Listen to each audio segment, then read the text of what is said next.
If Mercedes pulls this off, the entire grid changes overnight.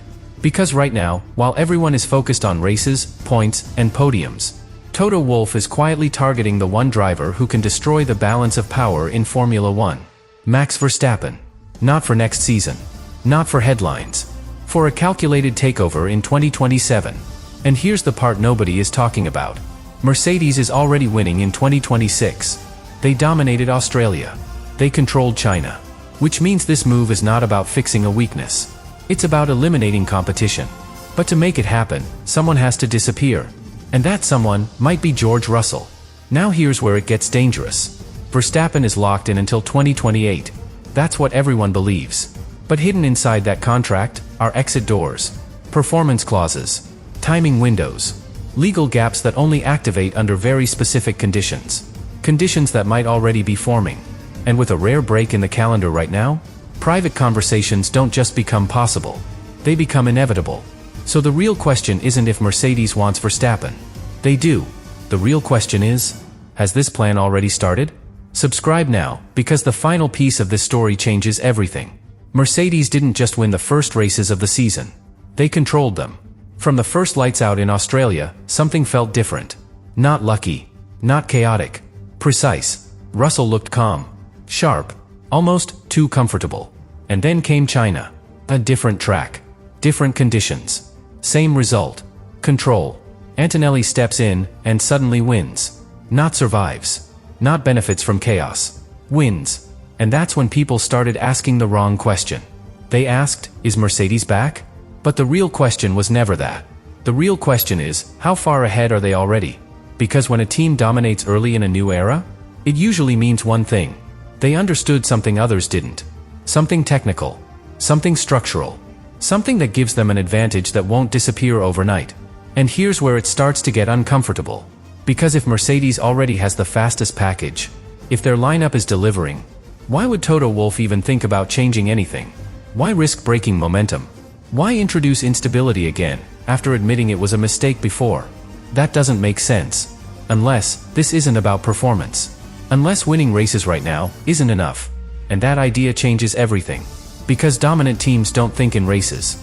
They think in eras. Cycles. Control. And Toto Wolff has already lived through one of those eras.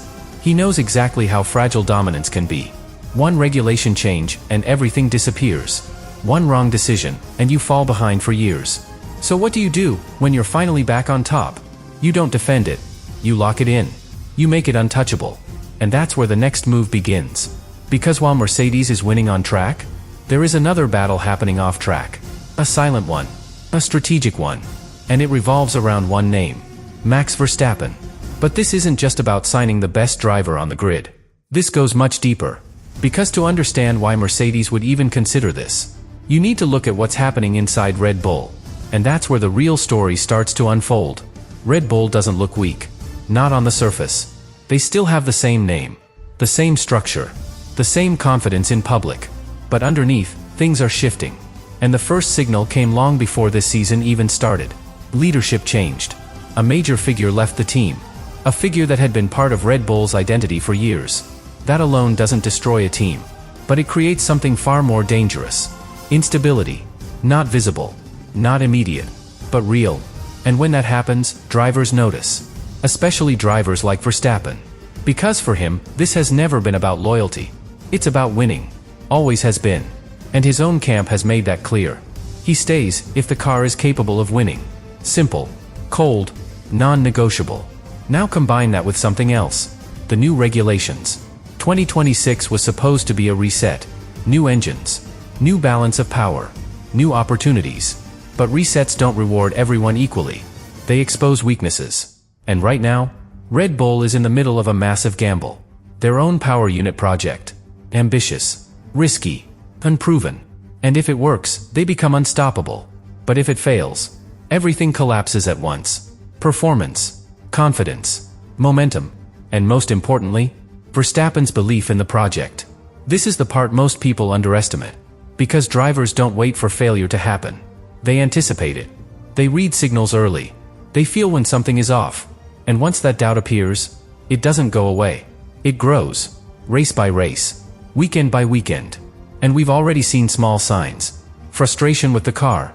Comments about direction. Subtle tension. Nothing explosive. But enough. Enough to open a door. And that's all Mercedes needs. Not chaos. Not collapse. Just a door.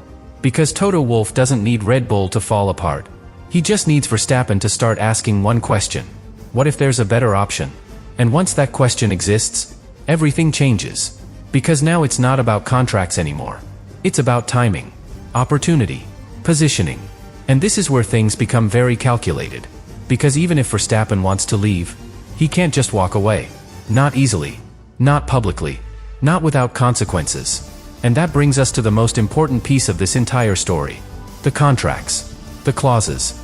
The hidden mechanisms that decide everything, without anyone seeing them. Because this move doesn't happen on track. It happens on paper. And that's where the real game begins. Contracts don't look dangerous. They look clean, structured, final. A signature at the bottom and everything feels decided. But in Formula One, a contract is never the full story. Because what really matters is what's hidden inside it. Max Verstappen is tied to Red Bull until the end of 2028. That's the headline. That's what everyone repeats. That's what makes this entire situation feel impossible. But that's not the reality. Because inside that agreement, there are clauses. Exit clauses. Performance triggers. Conditions that can quietly unlock the door, without breaking the contract.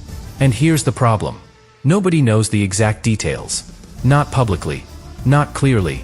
Different reports suggest different thresholds. Different conditions. Different timelines. But they all agree on one thing. Those clauses exist. And that changes everything. Because now, this isn't about loyalty. It's about metrics. Where's Red Bull in the standings? How competitive is the car? What happens by the summer break? These aren't just performance questions anymore. They're legal triggers. And suddenly, every race becomes something else. Not just points. Not just podiums. Checkpoints. Moments that decide whether Verstappen stays or becomes available. And here's where it gets even more strategic. Because even if those clauses can be activated, that doesn't mean an announcement happens immediately. In fact, it almost never does. Because Formula One has a system for this. A mechanism designed to avoid chaos. The Contract Recognition Board. It decides which contract is valid if there's a dispute. And teams want to avoid that at all costs. Because once it reaches that level, you lose control of the narrative. You lose control of timing. You lose control completely. So what do they do instead? They wait. They negotiate quietly. They align every detail before anyone says a word. And that creates something very unusual. A deal that can exist without existing. Agreed in principle.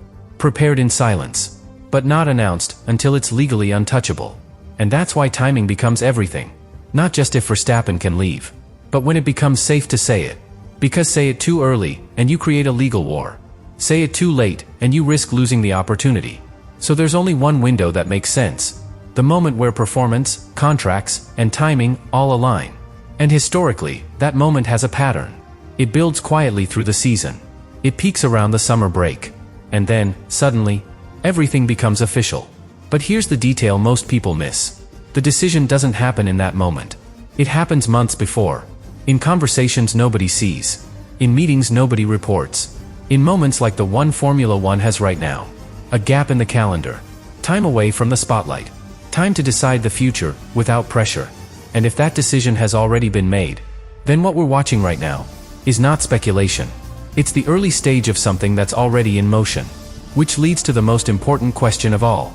If the plan is real, if the clauses can be triggered, if the timing is perfect, why hasn't anything leaked yet? Because the truth is, something already has. You just didn't recognize it. It didn't come from a headline. It didn't come from an official statement. And that's exactly why almost everyone ignored it. Because the first real leak didn't look like a leak at all. It looked like normal behavior. Casual conversations. Public comments. Small details that didn't seem connected. But when you put them together, a pattern starts to form. Let's start with Toto Wolff. He didn't deny interest in Verstappen. He never has. In fact, he normalized it. He said it's part of his job to always look at drivers like Verstappen. That sounds harmless. Professional. Expected. But it does something very specific. It keeps the door open, publicly. Without committing. Without escalating. Now combine that with something else. Conversations between Mercedes and Verstappen's camp have already happened. Not rumors. Not speculation. Acknowledged discussions about the future. Again, subtle. Nothing explosive. But very intentional. Because you don't explore the future unless you're preparing for it. And then there's Verstappen himself. He shut down rumors about leaving for 2026. Very clearly. Very directly. I'm staying. That should have ended everything. But it didn't. Because of what he didn't say. He didn't close the door beyond that. He didn't commit long-term, in a definitive way. And that silence, that gap, is where this entire story lives. Because in Formula One, what's not said is often more important than what is. And here's where things become impossible to ignore. The narrative has already shifted. From 2026 to 2027. That didn't happen by accident. That shift is strategic. It aligns perfectly with contracts, with clauses, with performance evaluation. Even media analysis started pointing to that exact timeline. Not next year, the year after. And when multiple pieces start pointing in the same direction, it stops being coincidence. It becomes structure. But here's the most revealing detail of all. Toto Wolff learned from his previous mistake. He admitted the last attempt created instability inside the team. That it was handled wrong. Too visible. Too public. And this time, everything feels different. Quieter. Controlled. Disciplined. And that tells you something critical. If a move is happening now, you won't see chaos around it.